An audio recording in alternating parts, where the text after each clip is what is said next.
Guys welcome to crick chat Venkatesh. India England మధ్య July 14 నుంచి జరగబోతున్న 3 మ్యాచ్ల ఓడిఐ సిరీస్కి ఇండియన్ టీంని అనౌన్స్ చేశారు. ఇంగ్లాండ్లో ఈ సిరీస్ జరగబోతుంది, 3 మ్యాచ్ ఓడిఐ సిరీస్. దీంట్లో మన నోటబుల్ ఫ్యాక్టర్ ఏంటంటే యశస్వి జైస్వాల్కి ప్లేస్ లేదు. జైస్వాల్ తన ఆఖరి 3 ఓడిఐస్లో 2 100s చేశారు, 2 అన్బీటెన్ 100s. మొన్ననే కదా 100 చేశాడు చెన్నైలో, 111 నాట్అవుట్ అనుకుంటా.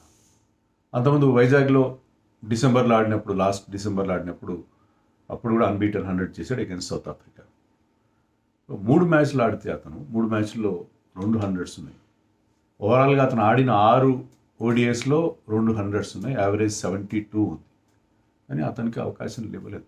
అంటే ఇప్పుడు ఇది కరుణ్ నాయర్ ఫ్యాక్టర్ అంటే మనం you came as a replacement for Virat Kohli గాయం కారణంగా నువ్వు టీంలోకి రీప్లేస్మెంట్గా వచ్చావు, చుట్టపు చూపుగా వచ్చావు. నువ్వు వచ్చిన వాడు మళ్ళీ మెయిన్ ప్లేయర్ వచ్చినప్పుడు రిటర్న్ అయిపో, ఇక్కడ విరాట్ కోహ్లీ టీంలోకి వచ్చాడు. కరుణ్ నాయర్ విషయంలో అదే జరిగింది. కరుణ్ నాయర్ 2016లో చెన్నై టెస్ట్లో 100 కొట్టిన తర్వాత is only second player from India to hit it test 100.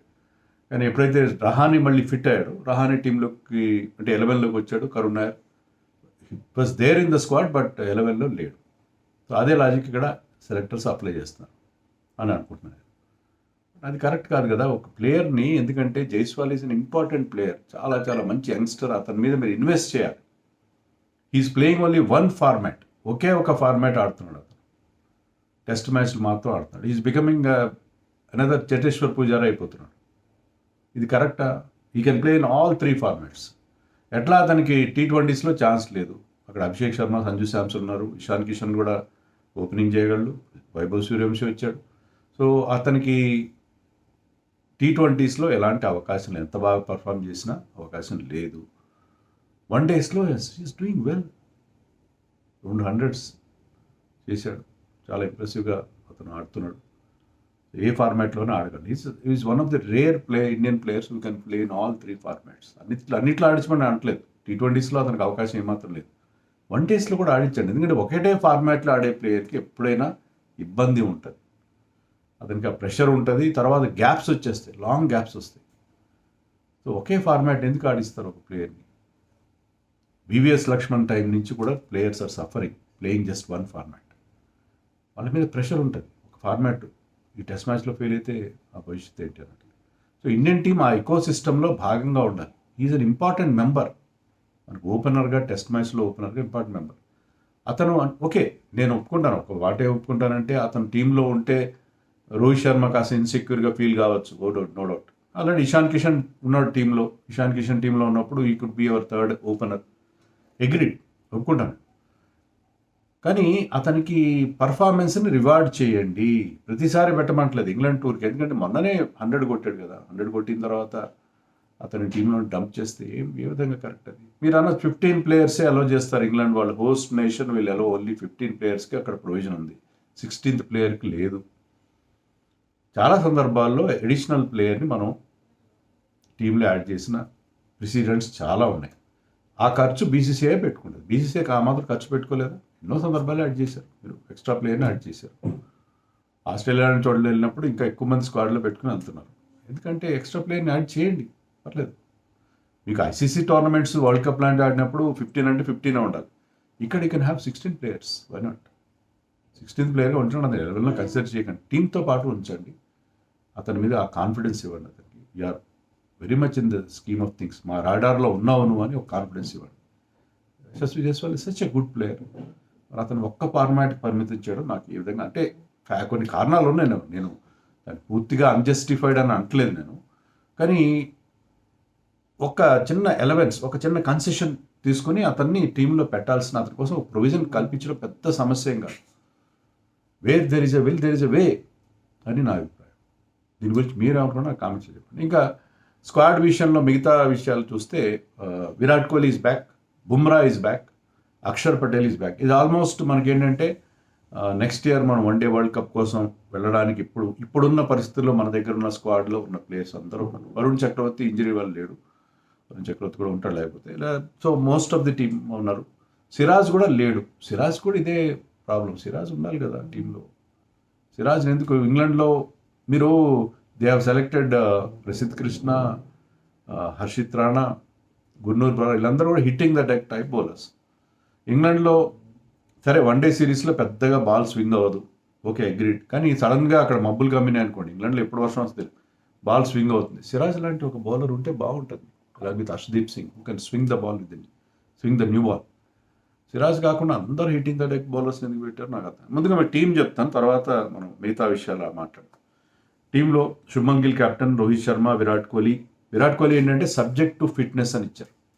ఎందుకంటే అతను మన ఇంజరీ కారణంగా, హ్యామ్స్ట్రింగ్ ఇంజరీ కారణంగా ఆడలేదు కదా.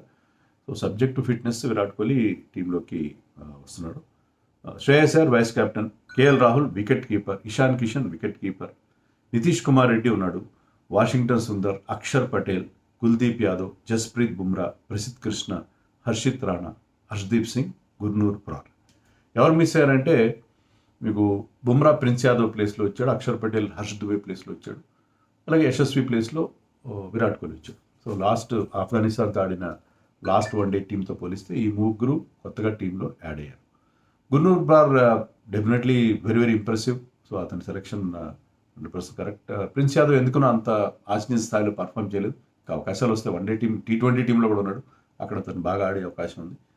అలాగే హర్షదీప్ అంత ఇంప్రెసివ్గా నాకైతే అనిపించలేదు. సో అక్షర్ పటేల్ రైట్ఫుల్లీ, ఎందుకంటే గత కొద్ది సీజన్లుగా అతను కూడా సిరీస్లుగా అతను కూడా పక్కన పెట్టారు. ఇది కూడా నాకు అర్థం కాలేదు. Axar Patel is always a contributor. అతను ఎప్పుడైనా బ్యాట్తోనూ బాల్తో ఎప్పుడు కాంట్రిబ్యూట్ చేస్తాడు, team man, safe fielder. So అతను తన రైట్ఫుల్ ప్లేస్కి మళ్ళీ అక్షర్ పటేల్ వచ్చేసాడు టీంలోకి. I'm not saying Manav Suthar, Harsh Dubey, ఇంకా అక్షర్ పటేల్ ఉండగా అవకాశం ఉంది. జడేజా లేడు టీంలో, జడేజా వన్డే నుంచి రిటైర్ కాలేదు, కానీ అక్షర్ పటేల్ని ప్రిఫర్ చేశారు. అది నేను ఖచ్చితంగా ఒప్పుకుంటాను. Axar Patel is a better player. Test మ్యాచ్లో Jadeja is a much better player than Axar Patel. వాళ్ళిద్దరి మధ్య ఉన్న కాంపిటీషన్, అంటే సేమ్ స్కిల్ సెట్ ఉన్న కాంపిటీషన్ కాదు, సేమ్ స్కిల్ సెట్ ఉన్న ప్లేయర్స్లో చాయిస్ అంటే టెస్ట్ మ్యాచ్లకి జడేజాని యూజ్ చేసుకోండి, ఇక్కడ T20స్లో అక్షర్ని పెట్టండి టీంలో. అది దాంట్లో నేను పూర్తిగా ఏకీపిస్తాను. హార్దిక్ పాండ్యా కూడా లేడు. హార్దిక్ పాండ్యా ఇంజరీ ఉంది, ఇప్పటికీ అతను ఇంకా పూర్తిగా రికవర్ అయినట్టుగా లేదు. హార్దిక్ పాండ్యా టీంలో లేడు. సో ఇవి టీంలో టీం పరిస్థితి. విరాట్ కోహ్లీ ఫుల్ ఫిట్నెస్తో ఉన్నాడని మనం అనుకోవాలి. ఎందుకంటే అతను ఆల్రెడీ COAకి అంటే సెంటర్ ఆఫ్ ఎక్సలెన్స్కి అతను రిపోర్ట్ చేస్తాడు. అక్కడ వాళ్ళు అతను టెస్ట్ చేసి అతని ఫిట్నెస్, అది విరాట్ కోహ్లీ సెంటర్ ఆఫ్ ఎక్సలెన్స్కి ఎప్పుడు వెళ్ళినట్టుగా లేదు. అంటే వెళ్ళినా కూడా ఫిట్నెస్ కోసం వెళ్ళడం వేరే, అక్కడ రిహాబ్ కోసం అయితే వెళ్ళట్లేదు. అతను రిహాబ్ కోసం అయితే ఎప్పుడు విరాట్ కోహ్లీ తన లాంగ్ కెరీర్లో ఎప్పుడు కూడా, అంటే నేషనల్ క్రికెట్ అకాడమీ అనేవారు ఒకప్పుడు, దానికి కానీ ఎప్పుడు వెళ్ళలేదు. అది రోహిత్ శర్మ ఒకసారి చెప్పాడు, ఈ never went to this COE అని చెప్పి. So that shows the fitness of that cricketer. So ఇది టీం విషయంలో. మరి కుల్దీప్ యాదవ్ అయితే ఉన్నాడు, వాషింగ్టన్ సుందర్ కూర్చున్నాడు. సో ఈ టీం గురించి మీరు ఏమనుకుంటున్నారో కామెంట్స్ ఇవ్వండి. ఇంకోటి ఏంటంటే మన T20 టీం, ఐర్లాండ్కి వెళ్ళే టీము, దాంట్లో వరుణ్ చక్రవర్తిని ఒరిజినల్గా సెలెక్ట్ చేశారు, కానీ అతను ఇంకా గాయం నుంచి కోలుకున్నట్లేదు, ఫుట్ ఇంజరీ నుంచి, IPL టైంలో ఇంజరీ. అతన్ని టీంలో ఇప్పుడైతే ప్రస్తుతం అయితే అతను లేడు. అతనికి రీప్లేస్మెంట్ కూడా ఎవరిని అనౌన్స్ చేయలేదు. అది సంగతి. మరి జైస్వాల్ ఉండకపోవడం పైన, తర్వాత సిరాజ్ ఉండకపోవడం పైన మీ అభిప్రాయం ఏంటో నాకు చెప్పండి కామెంట్స్.